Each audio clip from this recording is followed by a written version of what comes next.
Hey everyone, this is Jen Zulator, Matt East, And Michael Human Lake Puthawala. and right now we are casting Game 3 of RPI versus UCLA CSL, Season 4. Up here at the 1 o'clock position, we have Polar Bears, Zerg, Yellow Zerg, spawning for UCLA. And up here at 12 o'clock, we have Rolly, uh, Green Protoss spawning for UCLA. We have Tezar at 6 o'clock for RPI, and we have Jim Deman, Zerg for RPI down at the 7 o'clock. We're going to see an early probe scout going down for both of the Protoss. They're pretty much going to walk by each other right at the center of the map. Pretty identical timing. We see this Overlord Scout kind of going down the middle. Not sure what he's going to see, if he's going to keep that Overlord, but it'll probably go look over an expansion and make sure they don't take it. This Protoss Scout for RPI is going to see the Zerg player, and he's going to see nothing special, no early spawning pool. He's going to see an Extractor, which is interesting. Maybe some tech going on. What do you think about, do you see anything non-standard so far about this game, Mike? Well, I feel that in 2v2s it's pretty standard now for Zergs to go speedlings early on, because it really helps, especially on maps like this where the chokes are different, to go for rushing. But we see the other Zerg player, Jen Demand for RPI, he's expanding on it, so he has no problem throwing himself to the line, it seems, against speedlings and stuff. So I'm hoping this will work out for Jim Demand. I won't see any speedling run-bys, but we'll see. If Jim Demand can get up that expansion, though, it will definitely help the RPI team. Because really, when you commit to early speedlings like that, you need to do some damage. You need to cancel an expansion. You need to kill a bunch of drones, a queen maybe. But you need to do something. We don't see much aggression coming from our Protoss player up here in the 12 o'clock position. It seems he is electing to get some tech early on. So, I feel that if the Zerg player is going to go for that early speedling, you need to have a Protoss there to back you up, to help you push with Zealots. Because you can't, in 2v2s, you can't have one player commit to a rush. It simply doesn't work. You need to push together. You need to have a focused force. That's where the teamwork part comes in. You need to be coordinated. Yeah, you definitely need to be coordinated. And here he's throwing out a second gateway, but I feel that's too late. I really feel can't emphasize it enough. If you're gonna have the Zerg player go speedlings, you need to have the Protoss also there, 2 gating, proxy gating, so something like that to help push on that aggression. Yeah, basically you did touch upon the very basic point that of differences between 2v2 and 1v1, and that is if you have 2 armies for each team, and the army size is X, one army of X against another army of X is probably going to win 50% of the time. It's the same size X, just depending on micro. But if you take 2 armies, 2X, and you put it up against another army X, the 2 armies, it's probably going to lose maybe like 0.3x. And then it's going to still have like 1.7x, and they can just hit the other army very easily. You see these Zerglings defending pretty well. They have some melee units out. I don't see any harassment coming that they need to worry about. Link speed is down, which is good.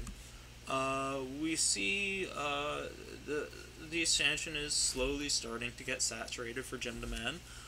He still hasn't come up to an astounding amount of workers, but it looks like they're going to push with these melee units, do a little poke or something, or just sit there.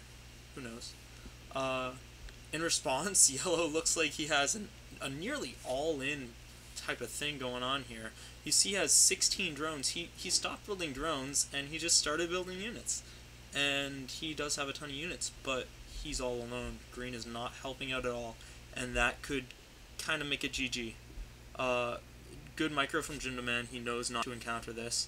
Do you think these...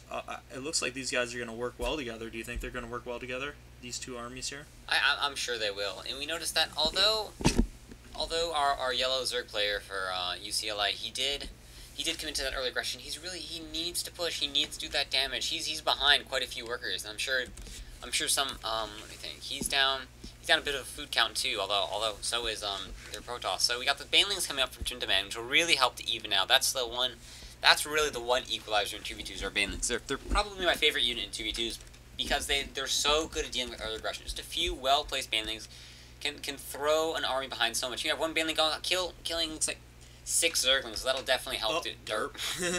So that'll definitely help to equalize. Then you get some banelings on those sentries, maybe even on those roaches. If you get enough banelings on roaches, roaches will die. And if they're clustered up enough, you can actually...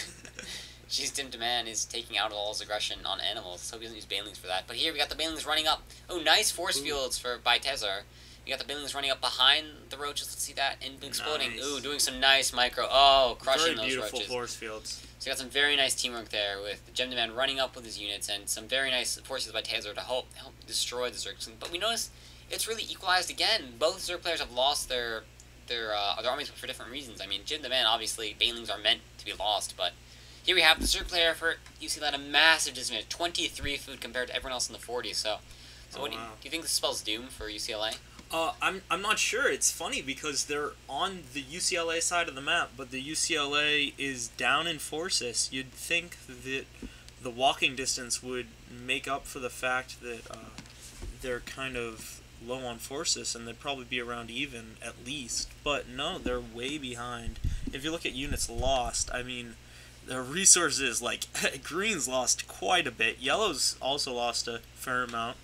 And then the RPI players, they've lost some, but I mean it's much smaller numbers, which is very difficult. Especially the fact that RPI's on this side of the map, they're spawn killing everything that comes out pretty much. Like these guys are sending little things one at a time, and they're just getting spawn kills. And the green Protoss is just warping in units right in front of armies and just getting them shot down. It's pretty nice to watch from the RPI's perspective, but it's pretty sad from the other perspective. We see rallied units just keep walking across. I mean, Jim the Man, his Expo is finally catching up. He's tied for #1 in workers, and these guys are down on workers. I mean, they weren't even mining for a second. Yellow, he decided, okay, he built the 16 drones earlier on. He stopped building drones. He still hasn't built any drones. He decided, nah, we don't want drones. They're bad. We saw him getting that expansion, so maybe that was him really making a concerted effort to get more drones. But RPI just isn't letting out the pressure on UCLA. We see tons more Zerglings and even banelings coming out for RPI's Gym Demand. So I think we're going to see another, hopefully, final push by RPI, because it seems that was kind of a poor engagement by Zerglings. But we got a couple Zerglings die, but here we have it looks like they're tempting going to the Mortals. And what I really like about the RPI team is they're not all-inning either. They're teching. We got a couple of Mortals coming out, and here we have... See, those roaches got caught. Oh, yeah, they did there. And we got the banelings coming in. Oh, what are they going to do? Are they going to engage here? Are they going to run to the worker line? I would love to see these banelings up. Also exploding on the roaches, also good. But I would love to see those banelings go on the worker line, roast some workers, make sure that our Zerg player literally has no workers left. You know, I really don't even think it matters, because I don't think the Zerg player even... I mean, I don't think he really likes workers. He doesn't have that many. I mean, he's going for the anti-worker build, and it seems to not be working out. Yeah, no. But I mean, indeed. So it looks like we finally got them pushing into the Zerg base, which is... Oh, and all the workers coming off the line, so he really hates workers. I mean, he wants them workers to die as quickly as possible, so send them against these troops. But we do have 3 Zealots coming up against all these Sentries and Immortals. Stalkers and Immortals, rather. So I don't see... see, the Zerg player seems to have lost all his workers in about a second, so I don't see...